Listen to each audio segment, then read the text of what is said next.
বঙ্গবন্ধু স্টেডিয়ামের ঘাস নিয়ে আপত্তি জানিয়েছে ফুটবল ফেডারেশন। ঘাসের মানোন্নয়নে 1 মাসের সময় চেয়েছে জাতীয় ক্রীড়া পরিষদ।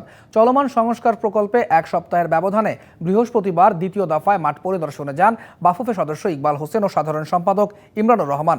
এনএসসি কর্মকর্তাদের সাথে নিয়ে ঘুরে দেখেন বিভিন্ন সুযোগ সুবিধা।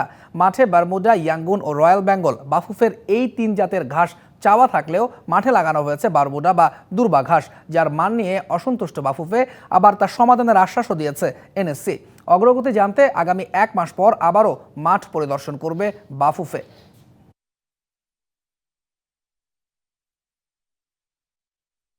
এখন মাঠ খেলার অত্যন্ত অনুপযোগী, আর যে সময় আছে যদি তারা আন্তরিক হয় এবং তারা যদি মনে করে যে এটাকে ইন্টারন্যাশনাল খেলার উপযোগী করবে, আমার মনে হয় 5 মাসে এখন যে অবস্থা আছে এটা সম্ভব। এখানে আপনার ঘাসগুলি আর কি, ঘাসের জাতটা যেসব জায়গায় অন্য ধরনের মাঠের উপযোগী না অন্য ধরনের ঘাস আছে, ওগুলো আস্তে আস্তে তুলে নতুন করে আবার ঘাস লাগাবে আর